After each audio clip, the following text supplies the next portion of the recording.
के इस वीडियो में हम डिस्कस कर रहे हैं torque on a dipole when dipole is placed in uniform and non uniform external electric field. इससे पहले वाली वीडियो में हमने डिस्कस किया था इलेक्ट्रिक डाइपोल, डाइपोल मोमेंट और electric field due to dipole at general point, axial point and equatorial point. तो start करते हैं आज का लेक्चर जो कि है torque on a dipole when dipole is placed in a uniform electric field। सबसे पहले हम डिस्कस करेंगे जब हमारा डाइपोल जो है वो एक यूनिफॉर्म इलेक्ट्रिक फील्ड में रखा है। यूनिफॉर्म इलेक्ट्रिक फील्ड हम ऑलरेडी डिस्कस कर चुके हैं, हमें पता है यूनिफॉर्म इलेक्ट्रिक फील्ड क्या होती है, जिसकी इलेक्ट्रिक फील्ड लाइंस कैसी हो, एक दूसरे से इक्विडिस्टेंट हो, सारी की सारी सेम डायरेक्शन में हो, है ना, और कैसी हो, पैरेलल हो, एक दूसरे के इक्विस्पेस्ड हो। ऐसी लाइंस को हम बोल रहे थे यूनिफॉर्म इलेक्ट्रिक फील्ड लाइंस। और ये जो फील्ड हमको देता है इसका जो मैग्नीट्यूड होगा वो हर जगह पर कैसा होगा, सेम होगा। ठीक, तो इस फील्ड को हम क्या बोल सकते हैं, यूनिफॉर्म इलेक्ट्रिक फील्ड। अब इसी यूनिफॉर्म इलेक्ट्रिक फील्ड में रखा हुआ है यार हमारा डाइपोल। डाइपोल हमें पता है क्या है, दो इक्वल एंड ऑपोजिट चार्जेस से बना हुआ। ठीक, और हम जो डाइपोल यहाँ पर प्लेस कर रहे हैं वो हमारी इस इलेक्ट्रिक फील्ड से हम कैसे ले रहे हैं, थीटा एंगल पर। यानी कि ये हो गई हमारी इलेक्ट्रिक फील्ड। इस इलेक्ट्रिक फील्ड से हमने जो डाइपोल लिया है वो कैसा ले रहे हैं, इससे थीटा एंगल पर। यानी कि हमने कुछ इस तरह से डाइपोल लिया है। ठीक, ये हो गया हमारा डाइपोल जो कि बना हुआ है नेगेटिव और positive equal and opposite charges से। इस डाइपोल का एक सेंटर होगा, उस सेंटर को हम नाम दे देते हैं O। और अगर हम बात करें इसके डायरेक्शन की तो हमने डिस्कस किया हुआ है कि डाइपोल का जो डायरेक्शन होता है वो नेगेटिव चार्ज से पॉजिटिव चार्ज की तरफ होता है। यानी कि ये डायरेक्शन हो गया हमारे डाइपोल का, तो ये रहा हमारा डाइपोल। ठीक, जिसका डायरेक्शन कैसा है, नेगेटिव टू पॉजिटिव चार्ज। और ये रही हमारी इलेक्ट्रिक फील्ड। और अगर हम बात करें तो ये P डाइपोल हमारा और इलेक्ट्रिक फील्ड के बीच जो एंगल है वो हम कितना ले रहे हैं, थीटा सपोज कर रहे हैं। ठीक है, हमारे इलेक्ट्रिक फील्ड और डाइपोल के बीच में जो एंगल है उसको हमने कितना सपोज किया है, थीटा। ठीक, अब क्या होगा इस डाइपोल को जब हमने इस एक्सटर्नल इलेक्ट्रिक फील्ड में ला करके रख दिया, हमें यही देखना है कि इस पर फोर्स लगेगा, टॉर्क लगेगा या क्या होगा। तो सबसे पहले हम बात करेंगे ट्रांसलेशन मोशन की। इसकी ट्रांसलेशन मोशन हम कैसे पता करेंगे, इस पर लगने वाले फोर्स से। ठीक है, तो यार इस डाइपोल पर क्या लग रहा होगा, फोर्स लग रहा होगा। सबसे पहले हम इसमें पता करते हैं कि ये हमारा जो डाइपोल है वो ट्रांसलेशन मोशन करेगा या नहीं करेगा। ट्रांसलेशन मोशन किसकी वजह से आएगा, इस पर लगने वाले फोर्स की वजह से। कोई भी अगर हम देखें डाइपोल, तो डाइपोल बना हुआ है किसकी वजह से, चार्जेस की वजह से। और अगर हम चार्जेस को ला करके रख दें किसी इलेक्ट्रिक फील्ड में, किसी एक्सटर्नल इलेक्ट्रिक फील्ड में, तो क्या होता है, हमने पढ़ा हुआ है अगर हम किसी चार्ज को एक्सटर्नल इलेक्ट्रिक फील्ड में ला करके रख देते हैं, है ना, अगर ये पॉजिटिव चार्ज है तो ये जो पॉजिटिव चार्ज है वो जाता है in the direction of electric field. और इधर ही अगर एक नेगेटिव चार्ज है तो हमारा नेगेटिव चार्ज जो है वो कहाँ जाता है, in opposite to the direction of electric field. यानी कि यहाँ पर ये फोर्स एक्सपीरियंस करता है। ठीक है, और जो फोर्स होता है वो हमारा कितना होता था, due to electric field, force on a charge due to electric field is equal to Q times of electric field. ठीक है, तो यानी कि हमारे इन दो चार्जेस पर भी क्या लग रहा होगा, इस इलेक्ट्रिक फील्ड की वजह से एक फोर्स लग रहा होगा। अगर हम बात करें इसके डायरेक्शन की तो यार ये एक्चुअली में है क्या, एक पॉजिटिव चार्ज। पॉजिटिव चार्ज जो है वो in the direction of electric field जाएगा या फिर in opposite to the direction of electric field जाएगा। हमारा पॉजिटिव चार्ज जाता है in the direction of electric field, यानी कि इस पर फोर्स लग रहा होगा कुछ इस डायरेक्शन में। और फोर्स कितना होगा, चार्ज कितना है, Q। E इलेक्ट्रिक फील्ड भी कितनी है, E। ठीक, यानी कि ये हो गया फोर्स, इसको नाम दे देते हैं F1। अगर हम देखें तो नेगेटिव चार्ज पर भी इस इलेक्ट्रिक फील्ड की वजह से फोर्स लग रहा होगा, किस डायरेक्शन में, इसके ऑपोजिट डायरेक्शन में, क्योंकि नेगेटिव चार्ज कहाँ जाता है, in opposite to the direction of electric field. यानी कि ये जो होगा हमारे फोर्स का डायरेक्शन होगा। और यहाँ पर जो फोर्स हमको मिलेगा वो भी कितना होगा, क्योंकि चार्ज कितना है, Q, इलेक्ट्रिक फील्ड भी कितनी है, E, तो फोर्स हमारा कितना हो जाएगा, QE। ठीक है, यहाँ पर अगर हम डायरेक्शन की बात करें तो दोनों का डायरेक्शन कैसा है, ऑपोजिट, और इनके मैग्नीट्यूड की बात करें तो दोनों का मैग्नीट्यूड कैसा है, सेम। ठीक, यानी कि इन दोनों चार्ज पर इस यूनिफॉर्म इलेक्ट्रिक फील्ड की वजह से जो फोर्स है उसका मैग्नीट्यूड कैसा मिल रहा है, सेम, और डायरेक्शन कैसा मिल रहा है, ऑपोजिट। तो अगर हमें यहाँ बात करनी है कि यार ये डाइपोल ट्रांसलेशन मोशन करेगा या नहीं करेगा, तो कोई भी ऑब्जेक्ट ट्रांसलेशन मोशन कब करता है, जब उस पर नेट फोर्स लग रहा हो। तो यहाँ पर हम देख लेते हैं नेट फोर्स इस पर कितना है। ठीक है, नेट फोर्स हम कैसे निकालते हैं, टोटल फोर्स, इस पर लगने वाला एक फोर्स है इस चार्ज की वजह से F1 और दूसरा है F2 जो कि लग रहा है इस चार्ज पर। ठीक है, F2 और F1, इसका अगर हम क्या करें, वेक्टर सम करें तो हमको क्या मिलेगा, देखो क्योंकि दोनों का डायरेक्शन कैसा है, ऑपोजिट, और जब ऑपोजिट डायरेक्शन हो तो इसका मैग्नीट्यूड हम कैसे निकालते हैं, डायरेक्टली दोनों के मैग्नीट्यूड को एक दूसरे से सब्ट्रैक्ट कर, यानी कि यहाँ पर अगर हम निकालें नेट फोर्स तो F1 कितना है, QE माइनस F2 भी कितना है, QE, तो हमको नेट फोर्स यहाँ पर कैसा मिला, 0। यानी कि ये जो डाइपोल है, इस डाइपोल पर एक तरफ से फोर्स लग रहा है इधर, इस डाइपोल पर इधर से फोर्स लग रहा है पीछे की तरफ, दोनों ही इक्वल एंड ऑपोजिट फोर्स हैं, दोनों ही इक्वल एंड ऑपोजिट फोर्स हैं, यानी कि जो डाइपोल है इसका नेट फोर्स कैसा हो गया, 0। नेट फोर्स 0, यानी कि ये ट्रांसलेशनल इक्विलिब्रियम में होगा। ठीक है, ट्रांसलेशनल इक्विलिब्रियम में होगा हमारा डाइपोल। ट्रांसलेशनल इक्विलिब्रियम हम किसको कहते हैं, जहां पर हमारा नेट फोर्स जो है बॉडी पर कैसा हो जाए, 0 हो जाए। तो यहाँ पर इस केस में भी हमारी बॉडी पर लगने वाला नेट फोर्स कैसा है, 0। अगर इसी केस में अगर हम इसका डायरेक्शन सपोज कर लेते, यहाँ भी पॉजिटिव यहाँ भी पॉजिटिव चार्ज, दोनों का डायरेक्शन इधर आ जाता और सेम डायरेक्शन होने की वजह से ये एड अप हो जाता और हमारा डाइपोल इस तरह से कुछ मूव करने लगता। ठीक है, एक्चुअली में वो डाइपोल होता ही नहीं। ये पॉजिटिव चार्ज यहाँ पर भी सपोज कर लेते हैं पॉजिटिव चार्ज, तो इसका भी डायरेक्शन इस तरफ, दोनों का सेम डायरेक्शन है। फोर्स कितना होता है इस बार, 0 नहीं बल्कि QE प्लस QE यानी कि 2QE होता, यानी कि हमारा जो डाइपोल है वो इस तरफ मूव करने लगता। ठीक है, यानी कि ये ट्रांसलेशनल इक्विलिब्रियम में तब नहीं होता, लेकिन क्योंकि यहाँ पर नेगेटिव चार्ज है, यहाँ पर पॉजिटिव चार्ज है, दोनों का डायरेक्शन कैसा है, ऑपोजिट, इस पर एक्ट करने वाला टोटल फोर्स कितना मिल रहा है हमको, 0। नेट फोर्स कितना है, 0, यानी इन दोनों फोर्सेस की वजह से ये मूव ही नहीं करेगा। मूव ही नहीं करेगा मतलब इक्विलिब्रियम में होगा, और ऐसे इक्विलिब्रियम को हम बोलते हैं ट्रांसलेशनल इक्विलिब्रियम। ठीक है,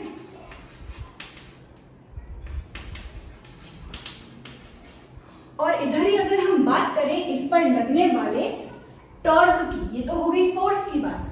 तो यहाँ पर हमें एक बात समझ में आ गई कि अगर कोई भी डाइपोल यूनिफॉर्म इलेक्ट्रिक फील्ड में रखा हुआ है तो उस पर लगने वाला नेट फोर्स कैसा होता है, 0 ऑलवेज। ठीक है, हमेशा ऐसा होगा। अगर हमारी इलेक्ट्रिक फील्ड कैसी है, यूनिफॉर्म इलेक्ट्रिक फील्ड है, हर जगह पर इलेक्ट्रिक फील्ड कैसी है, सेम, तो जो डाइपोल है उस पर लगने वाला नेट फोर्स कैसा होगा, 0, यानी कि हमारा डाइपोल ट्रांसलेशनल इक्विलिब्रियम में होगा। ठीक, अब जब भी हमारी बॉडी ट्रांसलेशनल इक्विलिब्रियम में होती है तब हम चेक करते हैं कि क्या जो फोर्स वहां पर एक्ट कर रहा है उसका लाइन ऑफ एक्शन सेम है या नहीं। ठीक, ये आपने रोटेशनल मोशन में क्लास 11th में पढ़ा होगा, अगर नहीं भी पढ़ा है तो भी हम फटाफट से उसको रिवाइज कर लेंगे। जैसे अगर हमारे पास यहाँ पर इस तरह से एक रॉड है, ठीक, और इस रॉड पर हम क्या कर रहे हैं, यहाँ से और यहाँ से ये इक्वल एंड ऑपोजिट फोर्स जो है इस रॉड पर हम लगा रहे हैं, तो क्या होगा, इक्वल एंड ऑपोजिट फोर्स जब हम यहाँ से लगाएंगे तो सेम यही कंडीशन बनेगी, इस पर लगने वाला नेट फोर्स कैसा हो जाएगा, 0। लेकिन अगर हम इसका लाइन ऑफ एक्शन देखें, इसके लाइन ऑफ एक्शन को चेक करें, तो इस फोर्स का लाइन ऑफ एक्शन कहाँ है, ये। ठीक, इस फोर्स का लाइन ऑफ एक्शन देखें तो ये, मतलब वो लाइन जहां पर हमारा फोर्स जो है वो एक्ट कर रहा है उसको हम बोलते हैं लाइन ऑफ एक्शन। ठीक, अब इस लाइन ऑफ एक्शन को अगर हम देखें तो दोनों का लाइन ऑफ एक्शन कैसा है, डिफरेंट। और अगर हम रियल लाइफ में देखें तो यहाँ पर ऐसे एक रॉड है हमारे पास, इस रॉड पर इस तरफ से फोर्स लगाए और इस तरफ से फोर्स लगाए, इक्वल एंड ऑपोजिट फोर्स जब भी हम लगाते हैं इस तरह से कुछ, है ना, और इनका लाइन ऑफ एक्शन कैसा हो, डिफरेंट हो, सेम ना हो, तो ये जो बॉडी है वो क्या करने लगेगी, अपने सेंटर ऑफ मास से के अबाउट रोटेट करने लगेगी इस तरह से। ये जो बॉडी होगी वो क्या करने लगेगी, कुछ इस तरह से रोटेट करने लगेगी। ठीक है, तो यहाँ पर भी कुछ ऐसा ही होगा। अगर हम फोर्स लगा रहे हैं इक्वल एंड ऑपोजिट डायरेक्शन में, तो ये जो रॉड है ये इस तरह से कुछ रोटेट करने लगेगा। सेम चीज हमारी यहाँ पर भी हो रही है, सेम चीज यहाँ पर भी एक्ट कर रही है। यहाँ देखें तो ये फोर्स का लाइन ऑफ एक्शन कुछ ये है, इस वाले फोर्स का लाइन ऑफ एक्शन कुछ ये है। यहाँ पर भी देखें तो लाइन ऑफ एक्शन कैसा है, डिफरेंट, यानी कि ये जो बॉडी होगी वो इन दोनों फोर्स की वजह से क्या करने लगेगी, रोटेट करने लगेगी कुछ इस डायरेक्शन में ऐसे। ठीक, और इधर ही अगर हम बात करें, अगर हमारा लाइन ऑफ एक्शन सेम हो जाए तो क्या होगा, जैसे यहाँ पर फोर्स एक्ट ना करके यहाँ पर हम एक्ट कराते फोर्स। ठीक है, अब इक्वल एंड ऑपोजिट फोर्स कुछ इस तरह से लग रहा है, एक फोर्स नीचे से ऊपर की तरफ और उसी लाइन ऑफ एक्शन में ऊपर से नीचे की तरफ दूसरा फोर्स। ठीक, तो अब हमारे पास ये रॉड के इस तरफ हम ऊपर की तरफ फोर्स लगा रहे हैं, ऊपर से नीचे की तरफ फोर्स लगा रहे हैं, तो क्या होगा, कुछ भी नहीं होगा। यानी कि अब जो बॉडी है हमारी वो रोटेशनल इक्विलिब्रियम में होगी और ट्रांसलेशनल इक्विलिब्रियम में भी होगी, क्योंकि equal and opposite force act कर रहा है और यहाँ पर इन दोनों का लाइन ऑफ एक्शन भी कैसा है, सेम। यहाँ पर देखें तो लाइन ऑफ एक्शन कैसा हो गया इसका, सेम। और अगर लाइन ऑफ एक्शन सेम है तो यहाँ से अगर हम फोर्स लगाएंगे भी तो भी ये जो बॉडी है वो रोटेट नहीं करेगी, मतलब ये आ जाएगी रोटेशनल इक्विलिब्रियम में भी। ठीक, लेकिन यहाँ पर हमने चेक किया तो लाइन ऑफ एक्शन कैसा है, डिफरेंट है। और अगर लाइन ऑफ एक्शन डिफरेंट है यानी कि यहाँ पर एक्ट करेगा रोटेशनल मोशन, और रोटेशनल मोशन जिस तरह से ट्रांसलेशनल मोशन होता है, किसकी वजह से, फोर्स की वजह से। ठीक, क्योंकि फोर्स एक्ट कर रहा है, जैसे एक ही डायरेक्शन में हम फोर्स अगर अप्लाई कर रहे हैं नीचे से ऊपर, तो ये जो रॉड है वो कहाँ जाएगा, ऊपर की तरफ जाएगा, तभी आ जाएगा ट्रांसलेशनल मोशन में। लेकिन अगर हम बात कर रहे हैं रोटेशनल मोशन की, तो वहां पर लगता है टॉर्क। जिस तरह से फोर्स होता है हमारा, है ना, लीनियर मोशन के लिए या फिर ट्रांसलेशनल मोशन के लिए, उसी तरीके से हमारा रोटेशनल मोशन में होता है टॉर्क। तो अब यहाँ पर एक्ट कर रहा होगा हमारा टॉर्क। ठीक, ये जो रॉड है ये घूमेगा, किसकी वजह से घूमेगा, इस पर लगने वाले फोर्स, रोटेशनल फोर्स, और उसी रोटेशनल फोर्स को हम क्या कहते हैं, टॉर्क। ठीक, बस अब हमें यहाँ पर हमने देखा कि हमारी बॉडी जो है ट्रांसलेशनल इक्विलिब्रियम में तो है, इस पर लगने वाला नेट फोर्स कैसा है, 0। लेकिन क्योंकि इन दोनों का लाइन ऑफ एक्शन कैसा है, डिफरेंट, है ना, line of action is different, यानी कि हमारी जो बॉडी है वो रोटेट करेगी, है ना, हमारी बॉडी जो है वो रोटेट करेगी, यानी कि हमारा जो डाइपोल है, डाइपोल विल रोटेट। ठीक, अबाउट इट्स एक्सिस। तो यहाँ पर हम देखें तो इसका एक्सिस कहाँ, इसका सेंटर कहाँ पर होगा, इसका सेंटर कहाँ पर होगा, सेंटर ऑफ डाइपोल पे, और यहीं पर हो जाएगी इसकी एक्सिस, और यहीं से ये जो डाइपोल है वो इस तरह से कुछ रोटेट करने लगेगा इस डायरेक्शन में, ऐसे इस डायरेक्शन में हमारा डाइपोल जो है वो रोटेट करेगा। अब बस हमें इसके लिए क्या निकालना है, टॉर्क निकालना है, रोटेशनल फोर्स निकालना है। अगर हम यहीं से देखें तो रोटेशनल फोर्स निकालने का क्या फॉर्मूला होता है, ये बॉडी रोटेट करेगी, ऐसे घूमेगी, किसके अबाउट घूमती है, ये सेंटर ऑफ मास के अबाउट घूमेगी, और इसका क्या होता है, एक एक्सिस होता है, एक्सिस ऑफ रोटेशन, जिसके अबाउट वो घूमेगी। ठीक है, तो यहाँ पर इसका एक्सिस ऑफ रोटेशन हम ले लेते हैं ये, है ना, जब इस पर इक्वल एंड ऑपोजिट फोर्स लग रहा हो और इसका लाइन ऑफ एक्शन कैसा हो, डिफरेंट। ठीक, तो यहाँ इसको हम ले लेते हैं, ये इसका क्या हो गया, एक्सिस ऑफ रोटेशन। अब यहाँ पर हमें कैलकुलेट करना है टॉर्क, यानी कि इस पर लगने वाला फोर्स। उसका फॉर्मूला क्या होता है, torque is equal to one of the force into perpendicular distance. ठीक, टॉर्क का सिंपली फॉर्मूला हमारा क्या होता है, फोर्स इनटू परपेंडिकुलर डिस्टेंस। ठीक, टॉर्क निकालने के दो तरीके हैं। ठीक, अगर सबसे फर्स्ट केस की अगर हम बात करें तो सबसे फर्स्ट हमारा सिंपल क्या है, force into perpendicular distance. Perpendicular distance कहाँ से कहाँ का होना चाहिए, एक्सिस और फोर्स के बीच का परपेंडिकुलर डिस्टेंस लेते हैं हम। ये हो गई हमारी एक्सिस और ये हो गया हमारा फोर्स। तो इसके बीच का हमको क्या लेना है, परपेंडिकुलर डिस्टेंस। तो ये एक्सिस, ये फोर्स के बीच का परपेंडिकुलर डिस्टेंस क्या हो जाएगा, यही तो होगा ना, है ना। इस केस में यही होगा। अगर हम यहाँ पर बात करें तो ये है हमारा फोर्स, ये रही हमारी एक्सिस ऑफ रोटेशन कुछ अंदर जाती हुई, है ना, ये अंदर जाती हुई एक्सिस ऑफ रोटेशन, और ये हो गई हमारी फोर्स। तो यहाँ पर हम देखें ये फोर्स है और ऐसे अंदर जाती हुई हमारी एक्सिस ऑफ रोटेशन है। तो क्या ये जो होगा ये इनके बीच का परपेंडिकुलर डिस्टेंस हुआ, नहीं, ये तो कुछ एंगल पर है ना। तो इन दोनों के बीच परपेंडिकुलर डिस्टेंस क्या होगा, ये वाला, है ना, ये परपेंडिकुलर डिस्टेंस होगा, ये परपेंडिकुलर डिस्टेंस होगा, या फिर हम ले लें ये परपेंडिकुलर डिस्टेंस होगा, है ना। ये डिस्टेंस इन दो पॉइंट्स के बीच का क्या होगा, परपेंडिकुलर डिस्टेंस। जैसे यहाँ पर अगर हम देखें, ठीक, तो हमारा टॉर्क क्या हो जाएगा, force into perpendicular distance between force and axis of rotation.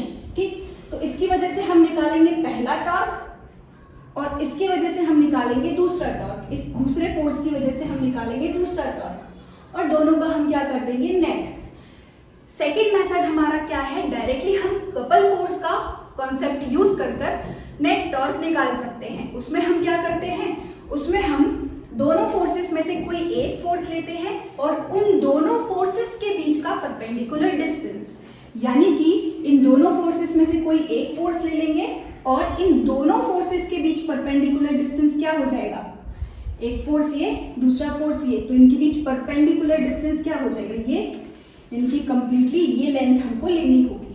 ठीक, अब हम इसका कैलकुलेट करते हैं टॉर्क। टॉर्क क्या होगा, फोर्स इनटू परपेंडिकुलर डिस्टेंस। अगर इस पॉइंट पे बात करें, हम इस पॉइंट पे बात करें तो टॉर्क कैसे निकालेंगे, टॉर्क निकलेगा फर्स्ट वाले फोर्स की वजह से, जो कि होगा फोर्स कितना लग रहा है, QE। ठीक है, और फोर्स और एक्सिस के बीच का परपेंडिकुलर डिस्टेंस चाहिए। अगर हम देखें तो हमारा डाइपोल की लेंथ हम लेते थे कितनी, 2a।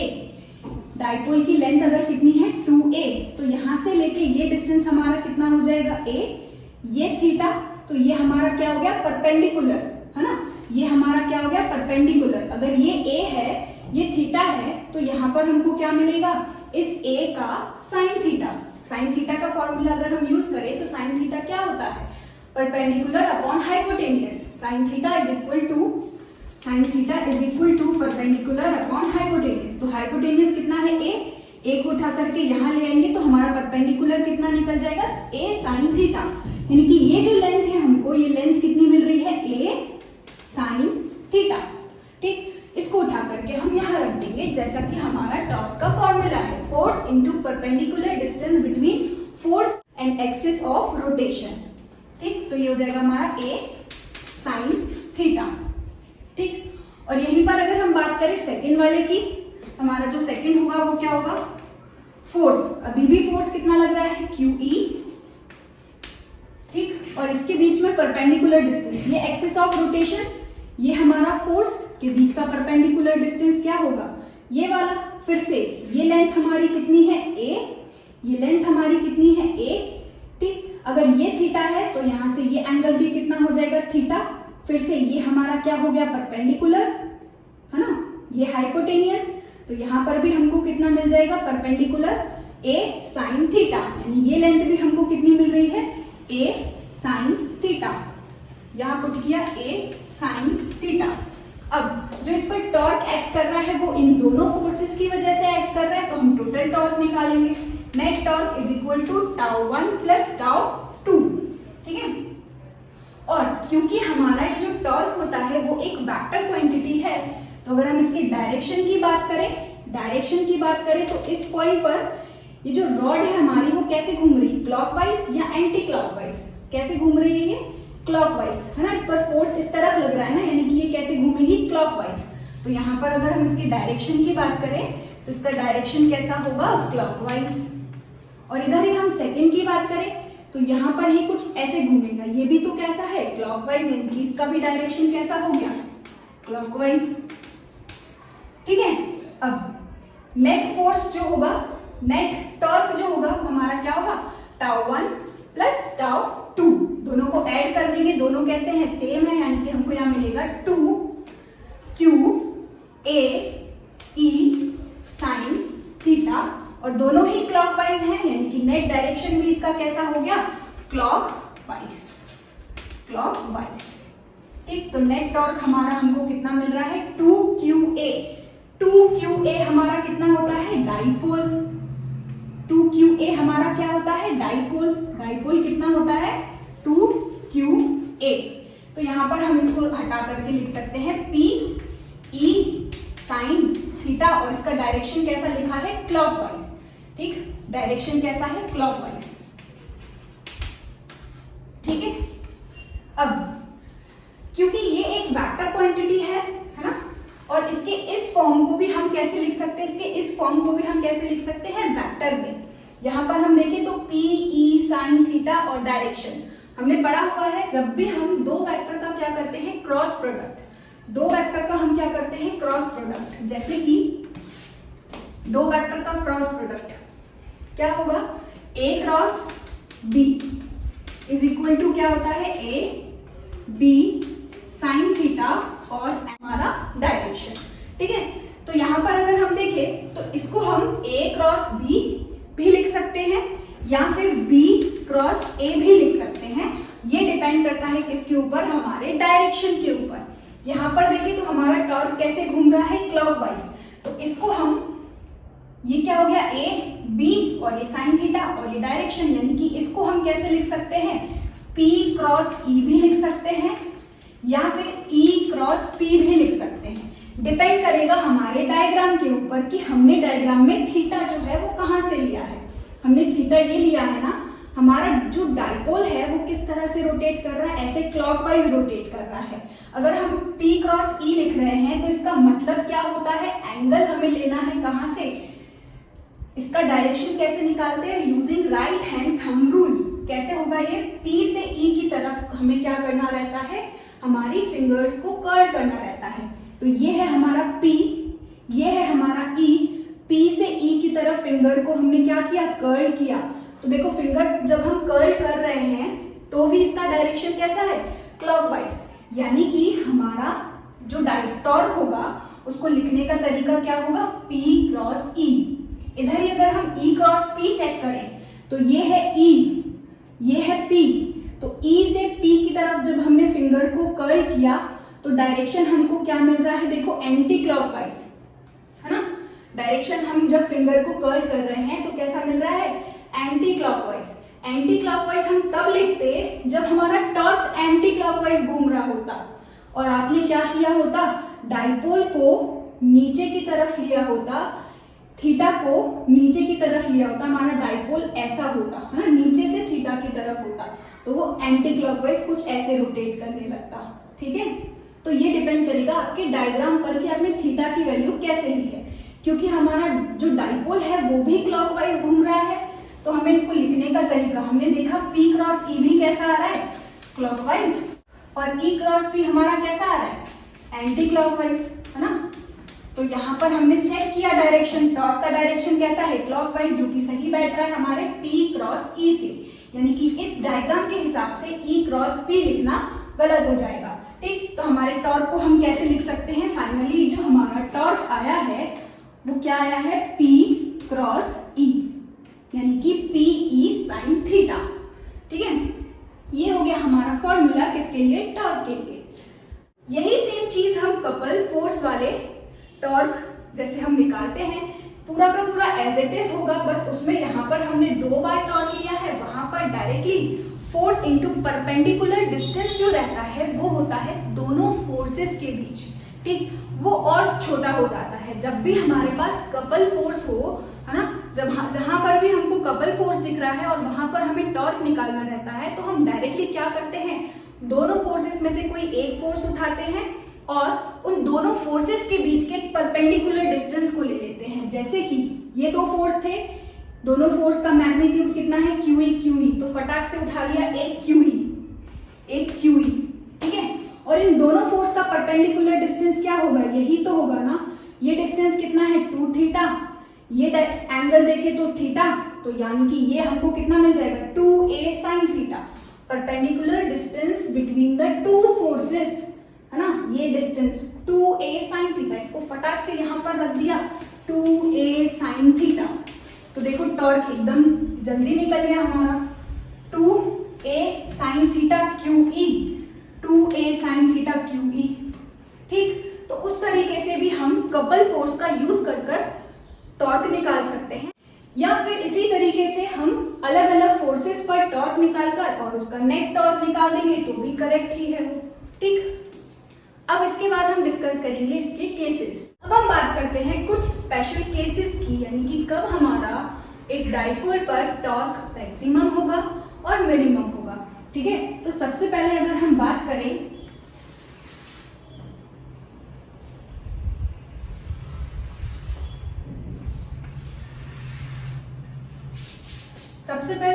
करते हैं मैक्सिमम टॉर्क की। ठीक, मैक्सिमम टॉर्क की सबसे पहले हम बात करें तो मैक्सिमम टॉर्क कब होगा। हमने देखा टॉर्क का फॉर्मूला हमको क्या मिला, P क्रॉस E, यानी कि PE sin theta. Maximum torque की अगर हम बात करें तो टॉर्क मैक्सिमम कब हो सकता है, अगर हमारा P और E कैसा हो जाए, कांस्टेंट, है ना। तब इस केस में अगर हमारी इलेक्ट्रिक फील्ड कांस्टेंट हो और हमारा जो डाइपोल है वो भी कैसा हो, कांस्टेंट हो, सेम हो, है ना, तो उसमें सिर्फ यहाँ पर वेरिएबल कौन है, साइन थीटा। यानी कि हमारा टॉर्क को अगर मैक्सिमम करना है हमें, तो यहाँ पर साइन थीटा को कैसा करना होगा, मैक्सिमम। साइन थीटा मैक्सिमम कितना होता है, साइन थीटा मैक्सिमम होता है 1 के बराबर, और साइन थीटा की वैल्यू 1 सबसे मैक्सिमम, सबसे ज्यादा कब होती है, जब थीटा की वैल्यू कैसी हो, 90 डिग्री। और इधर ही क्योंकि अगर हम यहाँ पर सिर्फ इस टॉर्क के मैग्नीट्यूड की बात कर रहे हैं, तो या तो हम +1 ले सकते हैं या तो हम -1 ले सकते हैं। ठीक है, साइन थीटा की वैल्यू +1 कब होती है, 90 पे, और -1 कब होती है, 270 पे। अगर हम बात करें, ये रहा हमारा electric field, uniform electric field, ठीक है, E, और इस केस में हमारा जो डाइपोल है वो कैसा रखा हुआ है, थीटा की वैल्यू कैसी है, 90 डिग्री। यानी ये हमारा इलेक्ट्रिक फील्ड और हमारा डाइपोल कुछ ऐसे रखा हुआ है ना, 90 डिग्री, यही तो होगा ना, डाइपोल हमारा कुछ ऐसे रखा है।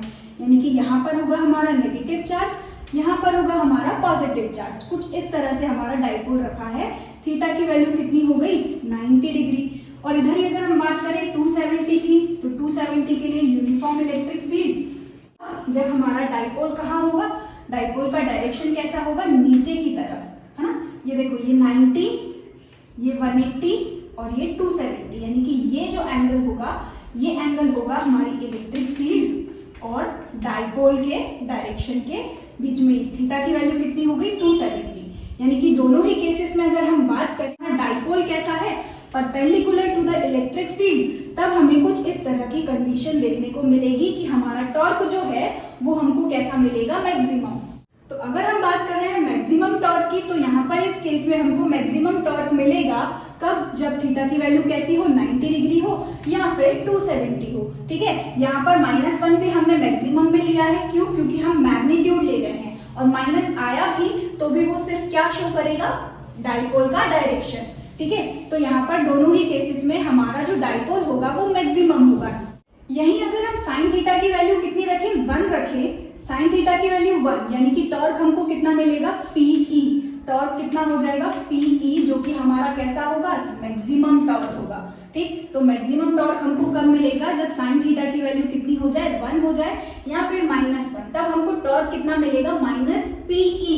लेकिन वो -PE क्या शो करेगा, उसका डायरेक्शन सिर्फ वो जो माइनस साइन होगा उसके साथ टॉर्क कितना होगा। अगर -PE ले रहे हैं हम, तो ये जो माइनस है, ये माइनस साइन सिर्फ क्या शो करेगा, उसका डायरेक्शन। फिर भी टॉर्क तो PE ही रहेगा ना मैग्नीट्यूड में, यानी कि वो मैक्सिमम ही रहेगा। ठीक है, आई होप ये पॉइंट आपको समझ आया हो। अब हम बात करते हैं यहीं पर ही अगर हमें डिफाइन करना हो डाइपोल को। ठीक है, डाइपोल को अगर हमें डिफाइन करना हो, तो यहाँ से हमको डाइपोल की एक और डेफिनेशन मिल जाएगी, जब हमारा डाइपोल इलेक्ट्रिक फील्ड के कैसे हो, परपेंडिकुलर। डाइपोल इलेक्ट्रिक फील्ड के कैसे हो, परपेंडिकुलर। और ये इलेक्ट्रिक फील्ड का जो मैग्नीट्यूड है उसको हम ले लेते हैं यूनिट, यानी कि इसकी स्ट्रेंथ कैसी हो गई, यूनिटी हो गई, है ना। तब अगर E की जगह पर हम रख दे कितना, 1, तो हमारा जो टॉर्क होगा वो किसके बराबर हो जाएगा, डाइपोल के बराबर हो जाएगा। यहाँ से हम डाइपोल को एक और डेफिनेशन दे सकते हैं, अलग तरीके से डिफाइन कर सकते हैं। Dipole is defined as the torque tau experienced by dipole, torque experienced by our dipole when it is placed in a uniform electric field of unit strength perpendicularly। Dipole को इस इलेक्ट्रिक फील्ड से कैसे रख रहे हैं, perpendicular, और ये जो इलेक्ट्रिक फील्ड है उसकी स्ट्रेंथ हम कितनी ले ले, 1, तब उस टाइम पे हमारा जो डाइपोल होगा वो कितना हो जाएगा, किसके बराबर होगा, इस टॉर्क के बराबर होगा। अब हम बात करते हैं मिनिमम टॉर्क की।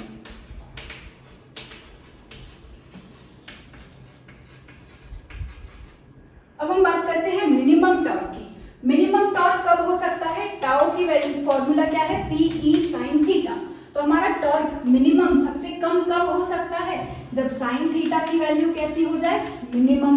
साइन थीटा सबसे कम कितना होता है, साइन थीटा की वैल्यू जब कैसी हो जाए, 0 हो जाए, यानी थीटा की वैल्यू हमारी कितनी हो जाए, 0 डिग्री या फिर 180 डिग्री। ठीक है, 0 डिग्री या फिर 180 डिग्री हो जाए। ठीक, तो सबसे पहले हम बात करते हैं 0 डिग्री की, यानी कि हमारा ये हो गई electric field, uniform electric field.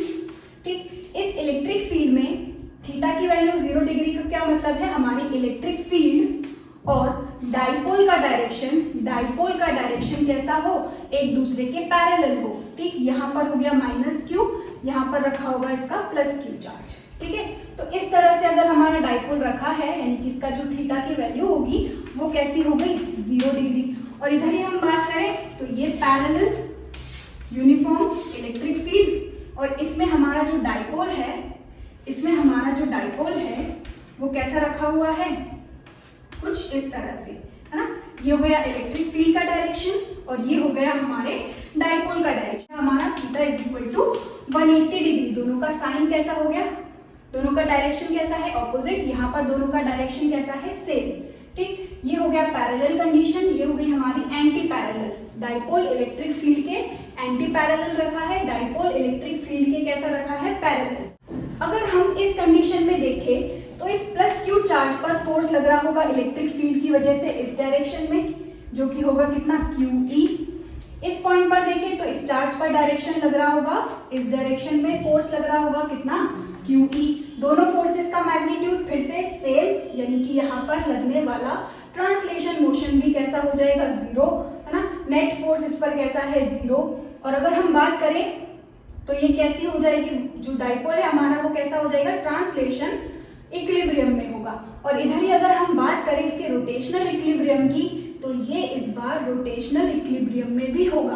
कैसे, यहाँ पर अगर हम देखें तो इस दोनों फोर्सेस का जो लाइन ऑफ एक्शन है, जहाँ पर फोर्स एक्ट कर रहा है, उसका जो लाइन ऑफ एक्शन है इस बार वो कैसा हो गया, सेम।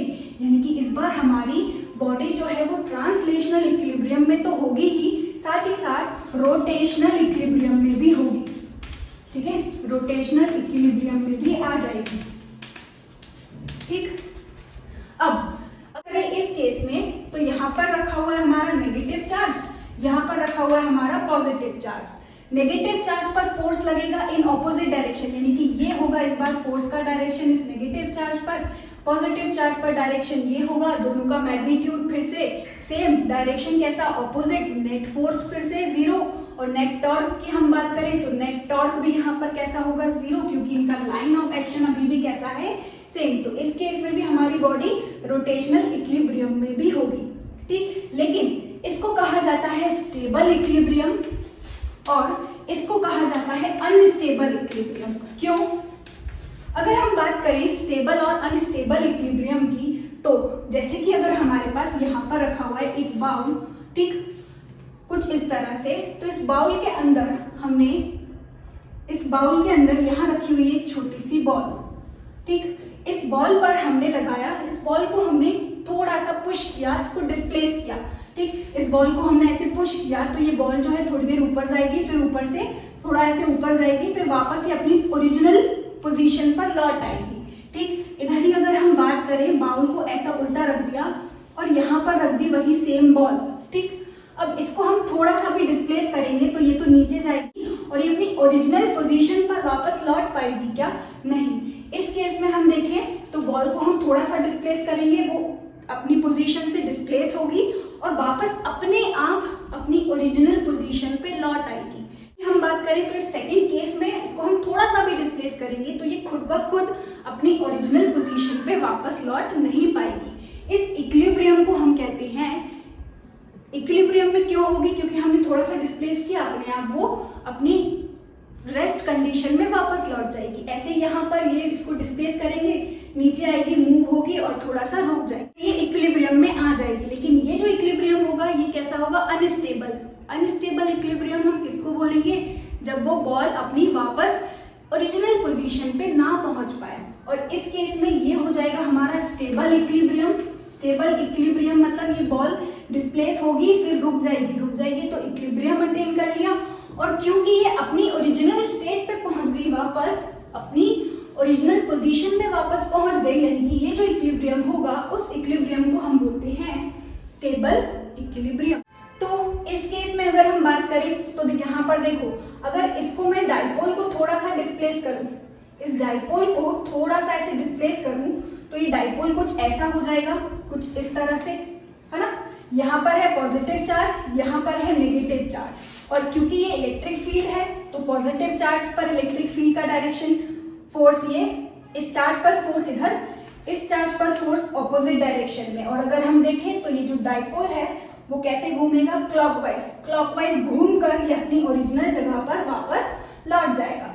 लेकिन इधर ही अगर हम बात करें, जो कि हमारा डाइपोल कुछ इस तरह से रखा हुआ है, यहाँ पर है हमारा पॉजिटिव चार्ज, यहाँ पर है हमारा नेगेटिव चार्ज। अब इसको अगर हम थोड़ा सा इस तरह से डिस्प्लेस करें, यानी कि कुछ ऐसे डिस्प्लेस किया, तो यहाँ पर पॉजिटिव चार्ज है, ये पॉजिटिव चार्ज पर इलेक्ट्रिक फील्ड का डायरेक्शन कहाँ होगा, उस तरफ। इस पॉजिटिव चार्ज पर फोर्स का डायरेक्शन कहाँ लगेगा, उस तरफ। नेगेटिव चार्ज पर फोर्स का डायरेक्शन कहाँ लगेगा, इस तरफ। यानी कि ये कुछ ऐसे फोर्स लगेगा और थोड़ा सा इस डाइपोल को हम डिस्प्लेस करेंगे तो ये घूम करके उस तरफ हो जाएगा, यानी कि किस डायरेक्शन में चला जाएगा, इलेक्ट्रिक फील्ड के डायरेक्शन में चला जाएगा, यानी हमारा डाइपोल कुछ ऐसा हो जाएगा।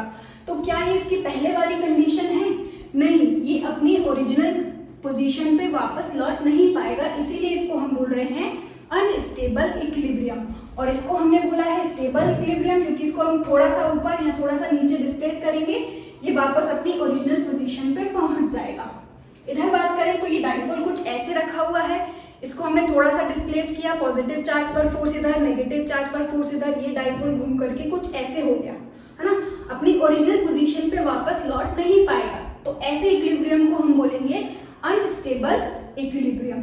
और हमने ये भी नोटिस किया कि जब भी हम डाइपोल को डिस्प्लेस कर दें, उसकी पोजीशन से डिस्प्लेस कर दें, तो इलेक्ट्रिक फील्ड डाइपोल को हमेशा अपने डायरेक्शन में अलाइन करती है। इलेक्ट्रिक फील्ड जो है वो डाइपोल को देखो अपने ही डायरेक्शन में क्या करती है, अलाइन करती है। इधर भी घूम करके डाइपोल ऐसा हो गया, यानी कि in the direction of electric field हो गया। Electric field aligns dipole in its own direction, in its own direction मतलब इलेक्ट्रिक फील्ड अपने खुद के डायरेक्शन में डाइपोल को अलाइन कर देती है। जिस डायरेक्शन में हमारी इलेक्ट्रिक फील्ड होगी, हमारे डाइपोल का डायरेक्शन भी कहाँ हो जाएगा, इलेक्ट्रिक फील्ड के डायरेक्शन में। ठीक है, तो ये था कंप्लीट कॉन्सेप्ट हमारा मैक्सिमम टॉर्क के लिए और मिनिमम टॉर्क में स्टेबल और अनस्टेबल इक्विलिब्रियम। इसके बाद हम डिस्कस करेंगे नॉन यूनिफॉर्म फील्ड में क्या होगा अगर हम डाइपोल को प्लेस करें।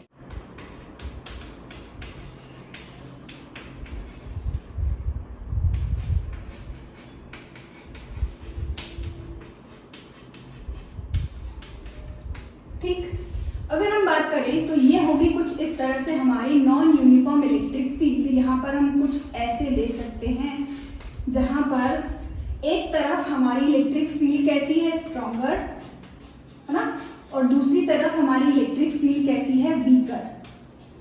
ठीक, कुछ ऐसे। ठीक, यहां से थोड़ी दूर दूर और यहाँ पर आकर के स्ट्रॉन्ग इलेक्ट्रिक फील्ड हो गई। ठीक, नॉन यूनिफॉर्म इलेक्ट्रिक फील्ड ली है, यहाँ पर इलेक्ट्रिक फील्ड कैसी है, वीकर, और यहाँ पर इलेक्ट्रिक फील्ड कैसी है, स्ट्रॉन्गर। अब ऐसे में अगर हम डाइपोल को प्लेस करें कुछ इस तरह से, अगर हम डाइपोल को प्लेस करें, ठीक, तो यहाँ पर अगर हम देखें फोर्स डाइपोल को प्लेस करें, ये हो गई हमारी इलेक्ट्रिक फील्ड का डायरेक्शन, है ना, ये हो गया हमारे डाइपोल का डायरेक्शन, इनके बीच एंगल अभी भी कितना है, थीटा ले लेते हैं, ठीक। यहाँ पर हो गया नेगेटिव चार्ज, यहाँ पर हो गया पॉजिटिव चार्ज, पॉजिटिव चार्ज पर फोर्स लग रहा होगा अभी भी इसी तरफ, नेगेटिव चार्ज पर फोर्स लग रहा होगा इस तरफ, ठीक है, in opposite to the direction of electric field. लेकिन इस बार जो इलेक्ट्रिक फील्ड होगी इन दोनों पॉइंट पे, वो उन दोनों पॉइंट पे इलेक्ट्रिक फील्ड सेम नहीं होगी। यहाँ पर अज्यूम कर लेते हैं इलेक्ट्रिक फील्ड कितनी होगी E1, इस पॉइंट पर इलेक्ट्रिक फील्ड कितनी होगी E2।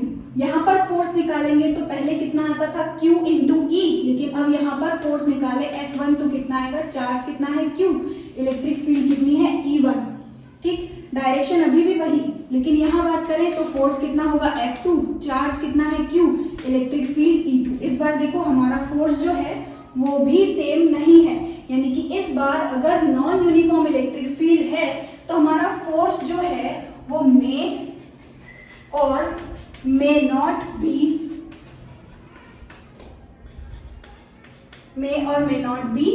जीरो, है ना। अब इस केस की अगर हम बात करें तो यहाँ पर नेट फोर्स हमारा जीरो नहीं होगा। इस केस में जो हमने लिया है उसमें नेट फोर्स हमारा जीरो नहीं होगा, उसकी कोई ना कोई वैल्यू होगी, ठीक है। तो ये कुछ इस तरह से हमको नेट फोर्स भी मिलेगा, साथ ही साथ हमको नेट टॉर्क भी देखने को मिलता है नॉन यूनिफॉर्म इलेक्ट्रिक फील्ड में, ठीक है। तो नॉन यूनिफॉर्म इलेक्ट्रिक फील्ड में अब यहाँ पर टॉर्क जीरो लेके एनसीईआरटी में दो एग्जाम्पल्स लिए हैं। जैसे कि अगर हम बात कर रहे हैं इलेक्ट्रिक फील्ड, ठीक, ये इलेक्ट्रिक फील्ड का डायरेक्शन, और ये इलेक्ट्रिक फील्ड कैसी है, इंक्रीज हो रही है इस डायरेक्शन में, ना, ये इंक्रीजिंग इलेक्ट्रिक फील्ड है, इंक्रीजिंग इलेक्ट्रिक फील्ड का डायरेक्शन, ठीक। और इसमें दो केसेस लिए हैं, हमारे डाइपोल को पैरेलल रखा है और एंटी पैरेलल रखा है इलेक्ट्रिक फील्ड के। ऐसे में जो टॉर्क है, उस पर लगने वाला जो टॉर्क है वो कैसा हो जाता है, जीरो। टॉर्क जो है इस केस में कैसा होगा, जीरो। फर्स्ट केस हमने लिया है पैरेलल, पैरेलल यानी हमारा इलेक्ट्रिक फील्ड का डायरेक्शन ये और हमारे डाइपोल का भी डायरेक्शन यही है अगर, ठीक। सेकंड केस जो है वो हम ले रहे हैं एंटी पैरेलल, एंटी पैरेलल,